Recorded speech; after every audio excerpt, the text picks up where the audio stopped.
Right, Trevor, welcome. Welcome and come on down. The microphone's yours. It's 8:30, so you've got 30 minutes. It's all good. Microphone. Yes, please. Hello, everybody. Hi, Trevor. Everyone's all spread out. So I'm a speaker tonight, but I'm also a member of the club. So I'm a four-wheel driver just like you. I'm also the current president of the Werribee Four-Wheel Drive Club. It's my fifth time around. I don't say that about the Patch Club when I go to the meeting. So I've been around the traps a long time. I did my first Fraser Isle in 1990. You can find our video on our YouTube channel, 04x4.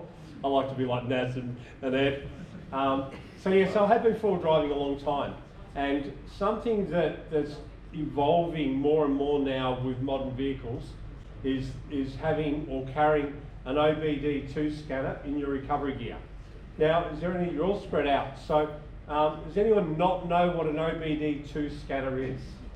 Over here, thank you. Over there, over here, beautiful. An OBD2 scanner.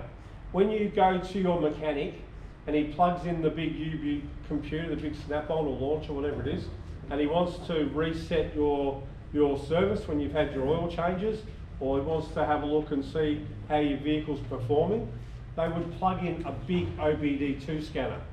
Now, what I'm going to present to you tonight is an OBD2 scanner that is more for a consumer, something that you can carry with you in your recovery gear.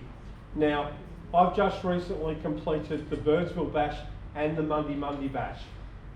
And I'll use those two for a couple of true antidotes. You can find the videos on my YouTube channel. Please like and subscribe. Now, Birdsville Bash particularly, something I discovered, I've never done a Birdsville Bash, and I come across Russell and a few guys at the Bash. Something that I found, I do a lot of shows with the HEMA guys, because HEMA have this HEMA Safe program where they like people to carry gear that's going to keep them safe when they're travelling and exploring. So I've been doing a lot of shows with HEMA, and I was up there with them. Now I had a guy, and I'll use one, but I went around several campsites at night, so we'd work the stand during the day and talk to people and hopefully sell my wares. But at night time, I was going out to campsites scanning people's vehicles, because people had literally rolled up into camp in limp mode or with engine lights.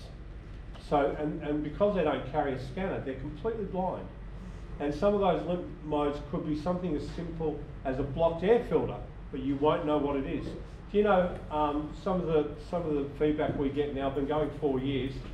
Hundreds of people each year end up on a tow truck because of a blocked air filter, because they're completely blind to why their vehicle's in limp mode.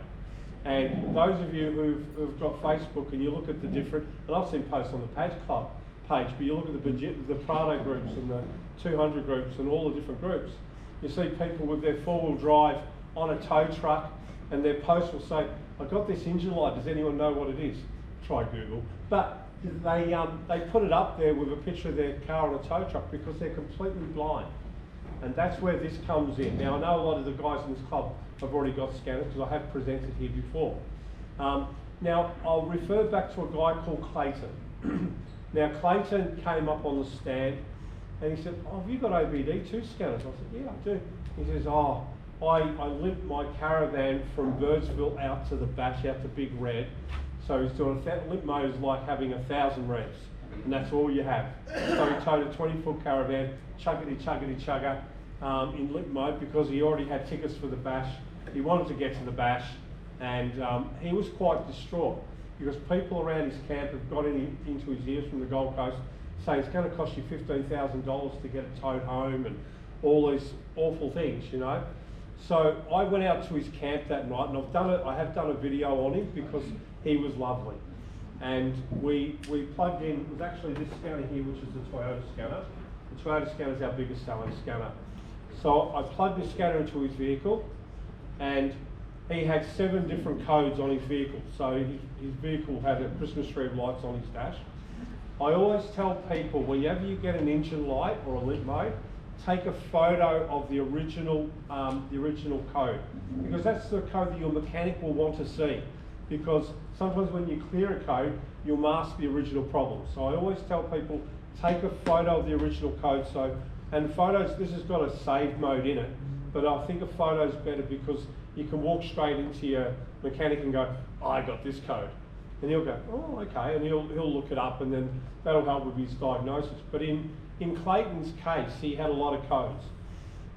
So I took photos of all his codes, we cleared his codes, we started up his car, we gave it a rev, we tried to get him to come back, they didn't come back. So this was good. So I left his campsite happy days. He bought a scanner on site. Nearly everyone that I went out to campsites and did vehicles, they bought scanners off me on site. But the beautiful thing about Clayton, and the best thing for me as a small business, Clayton messaged me when he got back to the Gold Coast, and he said, Trev, he said, I'm so grateful that I found you at the bash. He said, I just wanted to let you know we got home safe and the codes never came back. Now, the important thing to take out of that, generally speaking, codes may not be about your car. It may be about the mud that you've gone through, the dust you've gone through, the water or the rivers you've gone through that have got onto sensors, and all of a sudden you've gone to limp mode or you've got engine lights, but it's not necessarily the problem with your car.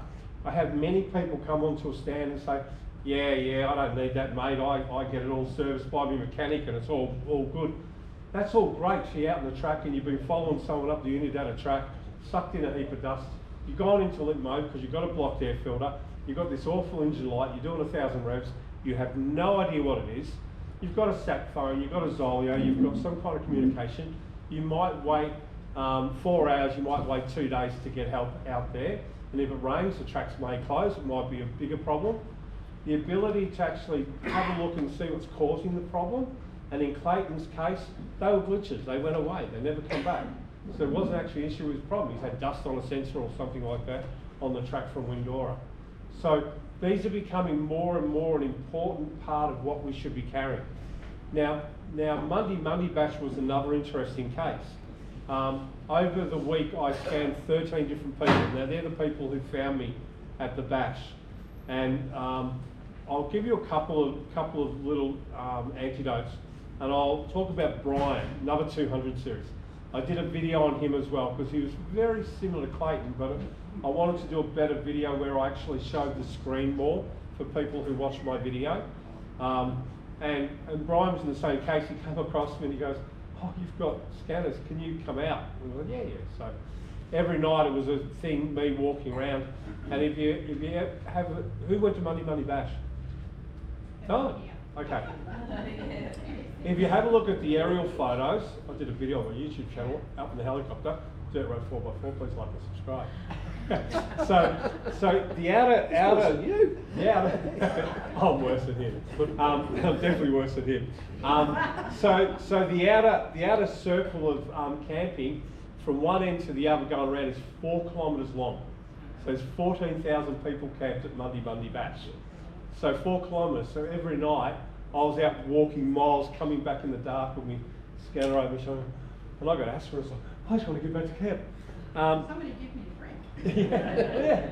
So I'll talk about a high ace that I did, a 2017 high ace.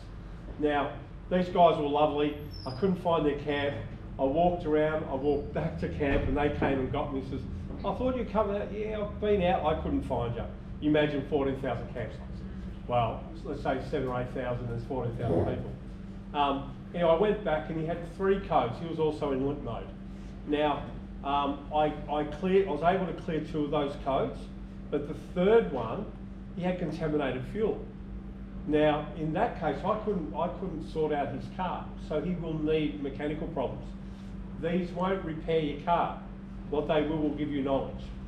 So I told them what they need to do, because I had it happen to me. I was going up to the Sydney Caravan Camping Show when I had my Prado a couple of years ago, and I went into limp mode about muraling.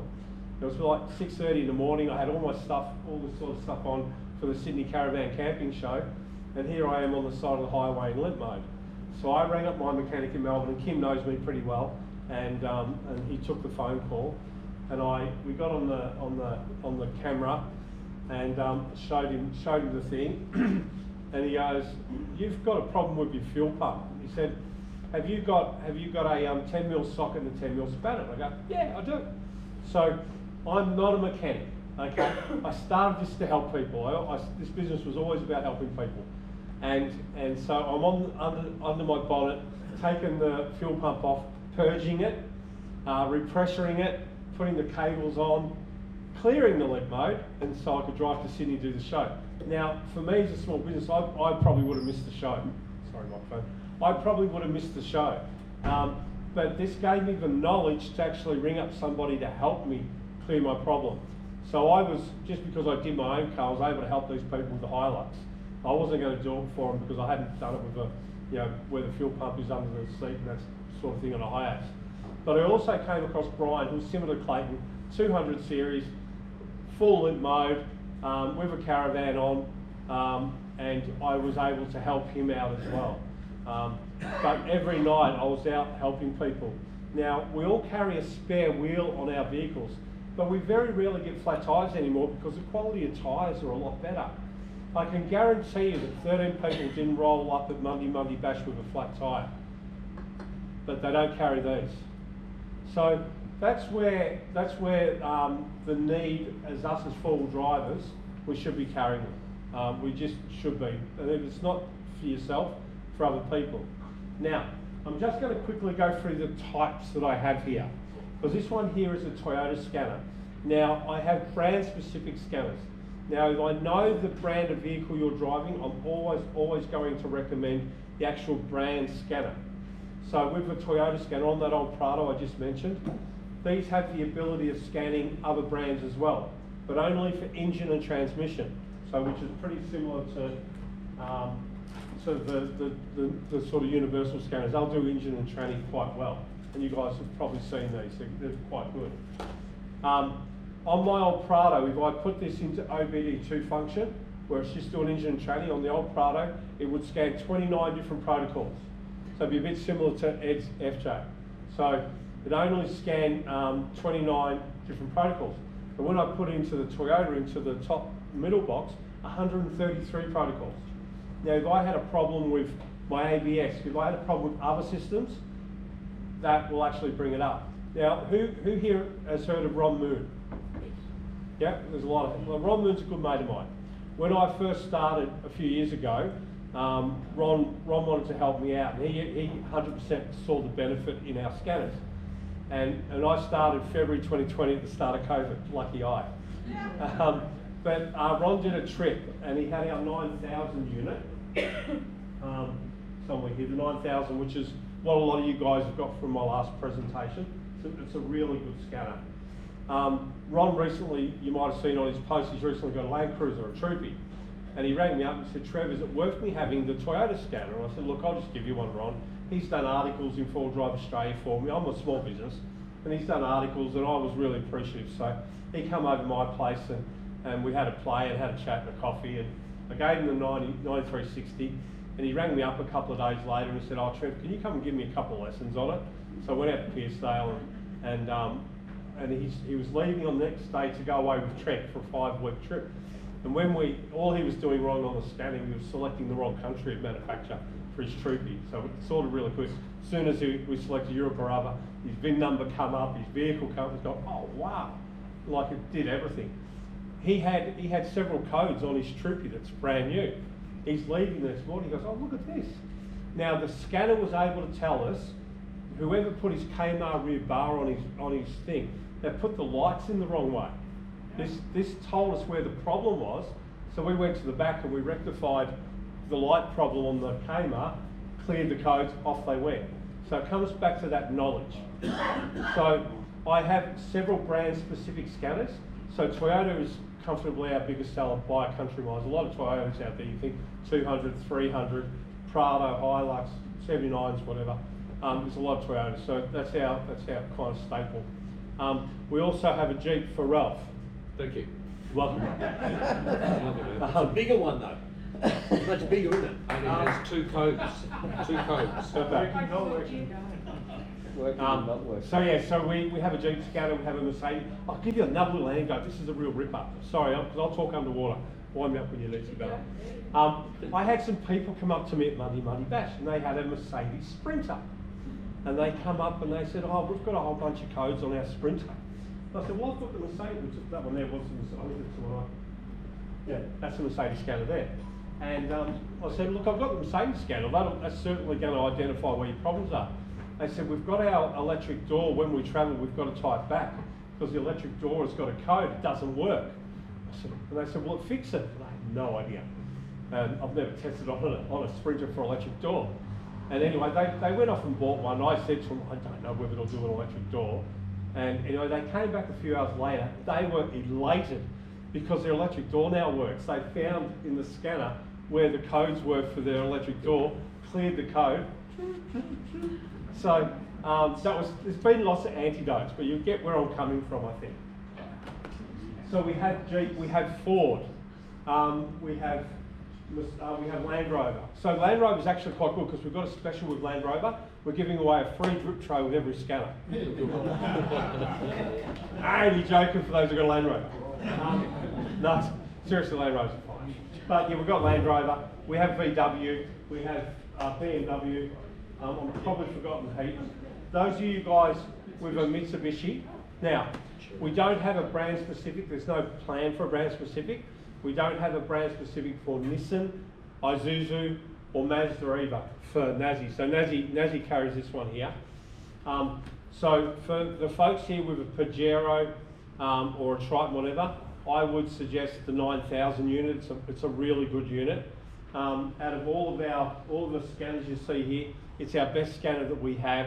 It's the only scanner that works on Iveco Daily. Right now, it's the only scanner that works on Ineos. You know the Ineos Land Rovers? The Ineos? That look like a Land Rover? So this scanner here is actually a really, really good scanner. The benefit for you guys is the Toyota one's $339, this is only $259. So it's cheap. Now, and then I've got other ones here which are pretty much engine training. This one here is an interesting one. This is an equivalent to the 9000. It doesn't have the case, so they all have a case, so you just whack it in your recovery gear, no hassle. This one here has got a full-blown battery tester in it. So inside the actual case, this is a sample, this is a case that I use, but inside here you've got alligator clips, so it does full-blown battery testing. So it doesn't have a case, but it does more than the 9000, but it's based on the 9000 platform. And then last but not least, a lot of you have seen these before, scanners that actually work on your phone. Now, we do a lot of these for Suzuki Jimnys. You know the little Jimnys? They don't have a lot of gauges. So the guys get their phone, put on their little quad lock holder, and they can watch all their running temperatures, gauges, speed, revs, everything on their phone. So you can have 8 different protocols on your phone and watch it. Now, soon, we're just waiting. We're hoping August, but we're waiting. This will soon do transmission temperature. Now, the biggest question we get since I've been in business is transmission temperature. For those of you know who are towing, if you're going over hill, over dale in high range, or you're in cruise control and your poor old car's struggling to find gears, your transmission's going to overheat. So having the ability to watch your transmission temperature is really good. I've never worried about it because I've never stayed in cruise control and high range, and I've been quite clever. Many years ago I saw a short wheelbase Prado having all sorts of problems, and it really came down to his temperatures. Now, I did bring the picture in with me, but and I'll talk about transmission temperature because it is an important one. One of the members of our club, Michael, he had a 2016 Ranger, and he got it come out of a GU Patrol with virtually no technology. Well, we all know GU Patrol, no technology. Sorry for those who got a GU. But yeah, not a lot of technology into this Ranger, which had lots. Had his 20-foot caravan. We're going down to the Portland Sand Dunes on a club trip. And he drove down there, cruise control, high range, the whole lot. I got down there, we went straight out on the sand dunes, and I was up a bit further over, and Michael's getting a recovery, and he didn't look too compromised, and I thought, that's kind of weird. So, well, Sandra and I, we were taking photos as we normally ask. We went across and said, "You all right, Michael?" As soon as I walked over his car, I could smell his tranny. Michael, I reckon you've done your tranny. And so they're trying to winch him and all sorts of stuff. I said, "Turn your car off." Anyway, I went across, and I had my 9000, which I don't have here, but I still carry a 9000. I went across, grabbed the 9000 out of the car. I didn't have a Ford scanner back then, so we do now, but we didn't back then. Put the 9000, I was able to scan his car, had 5 different transmission codes, and so we, like I've always done with these, take photos of the codes. Anyway, so I said, "Try and start your car up." Wouldn't start up. Now, the problem, who can think of a problem? Who's been in Portland Sand Dunes? Quite a few of you. You're out on a dune, you've got no power steering, car won't start. What's the likelihood of a four-wheel drive club trying to recover that vehicle on dunes? Very hard, very hard. So I said to Michael, "I'm going to clear the codes. Let's see what happens." The car started up in limp mode. Now, if you look at my Facebook page, there's a photo of his vehicle on the tow truck the next morning. So we had power steering. We had steering, which was half the battle. So we predominantly dragged him off back to the camping ground at Portland. Next morning, we got the tow truck in. The tow truck couldn't tow his car and his caravan out, so I take the Prado up, hook the tow truck and the caravan, pull the truck up the hill, because we could see from down the campground, those you can see the road going out, we could see the truck, he couldn't do it. So off we went. So anyway, so we saved Michael a lot of money, because to get it professionally recovered off those dunes, I don't know, hazard a guess, a lot. 3 weeks later, the saga continued. Michael spent $8,000 on his 2016 Ranger to get a new transmission cooler and all the rest of the bits and pieces. We're going up, we're going to camp at King Hut. I'm tailing Charlie, I've got my camper on. He's got his caravan on again. He's driven from across the Benalla, across to Mansfield, high range, cruise control, all the rest of it. And by the time we got to Telephone Junction, he's on the radio going, "I've got real problems here." So I walked up, because we had all the cars in between, I walked up and he said, "I'm going to take my grill off. I'm going to try and get some airflow." And that kind of worked to a point. So we got around to King Hut, got set up. I'm running a night drive to Craig's Hut. Who's ever done a dusk drive to Craig's Hut? Put it on your list. It's bloody good, because you've got like Mount Cobbler in the background. It's just beautiful. Am I going too long? No. Oh, no. So, sorry, I will talk underwater. Those of you who know me. So anyway, I've got most of the group up Monument. Michael's tail end. Michael gets on the radio, goes, "Trev, I can't go any further, I'm stuck." I said, "Okay, you and Sue park up your car. I'll get everyone up to the top of Monument. I'll come back down and grab you and Sue." I brought Sue and Michael back from Portland as well. "I'll come down and grab you so you can experience Craig's Hut at dusk." And if you see the group photo, I put the drone up, I did a group photo in front of the fence. And if you see Michael in the thing, he's actually got phone, so he's talking to his mechanic, and he's nearly crying, because he's just spent $8,000. His car is really not doing what it's supposed to do. Anyway, we got back, cleared the code, went back to King Hut. We're wandering around the car, and I said, "Michael, this is coming up as an intercooler problem. This is not tranny, this is intercooler. This is something different." He goes, "Really?" I said, "Yeah." So anyway, we're wandering around the front of the car. Now on the 2016 Ranger, the grill is off, so we can get to the intercooler. On the right-hand side of the intercooler on that Ranger, there's a little terminal.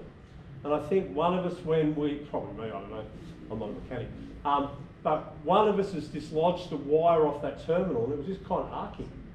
So we've gone, click, oh no, cleared it. Now he was bound for a tow truck again. Once again, having the ability to get knowledge of what the problem is, paramount, absolutely paramount. And they're just two little clubby antidotes, same vehicle. Now, it wasn't until after that trip that Richard, his mechanic, has gone, "Michael, you're a dickhead. It's how you're driving," because he started asking questions, because it shouldn't, after spending all that money, it shouldn't have done what it did. So that's what we do. That's what we do. So we've got a whole bunch of different types there, and I'm happy to help you guys out. Now, I have got an offer for the club. I've always got an offer for the club, because I like to look after you guys. So I've got 10% off my scanners tonight, and if you would like to purchase one, you're very, very welcome. I'm going to hang around, sort of in your club too. And I'd like to thank you for the invite once again. Thank you, Naz. Thank you, Bella. And has anyone got questions, just quickly? Over here, Barry. Do the scanners have a battery inside them, or do they work off the ignition when you plug them in? Off your ignition, great question. So I have had people, sorry, Bella.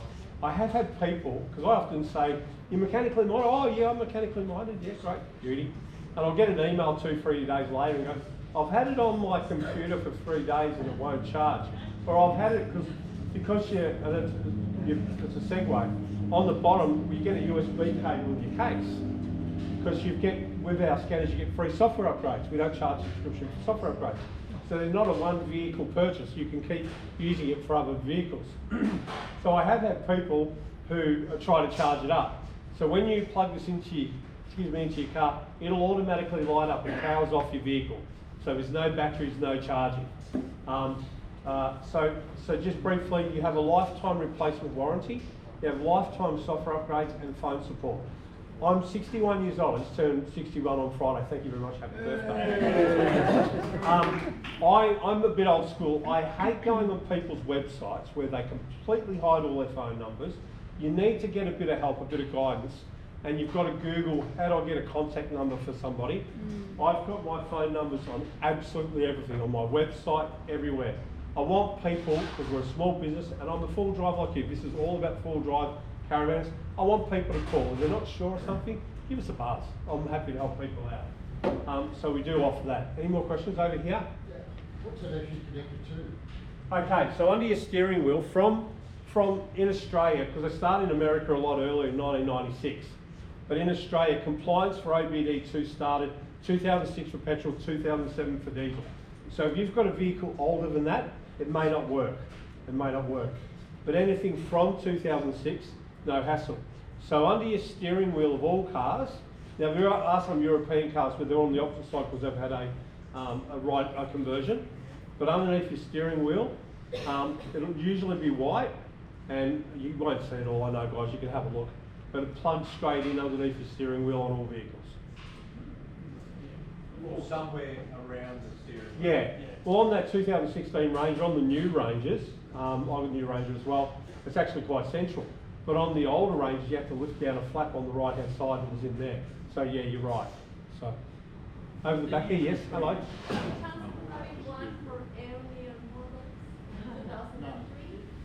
Yeah, no.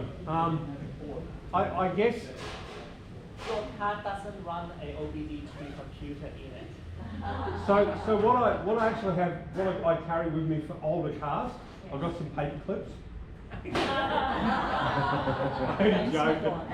I'm joking. Any other questions over here? Is it just clearing a code that's come up, or can you alter the codes? You can't alter codes because they're usually generic vehicles. So Toyota have their own codes. So when you go to Toyota, like transmission temperature, the reason you don't see transmission temperature on all is because it's usually vehicle specific, some of the big codes. So you won't see that on your generic ones. I think your question is more, depending on what you're looking at, there are parameters you can change. But that is not a reader. That you're talking about a more complex system that can actually interface and program the cars. Yeah, I'll just finish that one there. With the brand specific ones over the generic ones, the brand specific ones, like on the Toyota, I didn't even know that it had it, but I found it by default by watching one of my videos. I was showing people, I don't know whether you've all seen quad lock holders. I put a quad lock holder on the back of the Toyota scanner when I had my Prado, so that I could watch the transmission temperature, because you can do that with the brand specific. And I discovered in my video, I saw it on one of the pages when I was scrolling, I could turn off and on sports mode on my Prado. I wish I knew that when I bought it. So with the brand specific ones, you can do a lot more. So you can say you're going away on a trip and you want to check your injectors, you can check your injectors. You can do pilot learning, injector compensation beam. For average punter, most of us won't know what that is. But the DIY guys, you can actually check your injectors. For those with DPF, you can bring on a DPF burn. Now this is quite handy. I can think of a few trips in Central Australia where there's really high grass, some of the tracks, particularly when you're coming back into Hermannsburg and I've forgotten some of the tracks, it's a while ago now, but if you want to bring on a burn on the nice track, instead of the car automatically doing a burn when you're going through long grass and starting a bushfire, you can do that as well. So in answer to your question, there are a lot of things you can do with the brand specific ones. Over here, yes, sorry.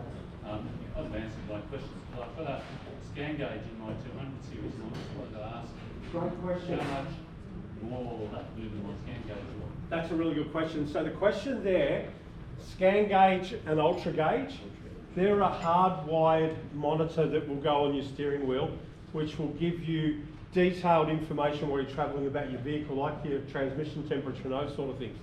Now, very, very, very good quality. Now, the only thing I say, I call ultra gauge and scan gauge the nurse, because they are a very good monitoring device. The nurse monitors how you're going, but the doctor does the diagnosis. So this will go a lot deeper, particularly on your 200. This will go a huge amount deeper than what a scan gauge will. A scan gauge will only give you the number. So you might have a code P0051. It won't actually tell you you've got a blocked airfield. It won't actually tell you what the problem is where this will. So, any more questions? Yep. This is not a question that relates to your comment about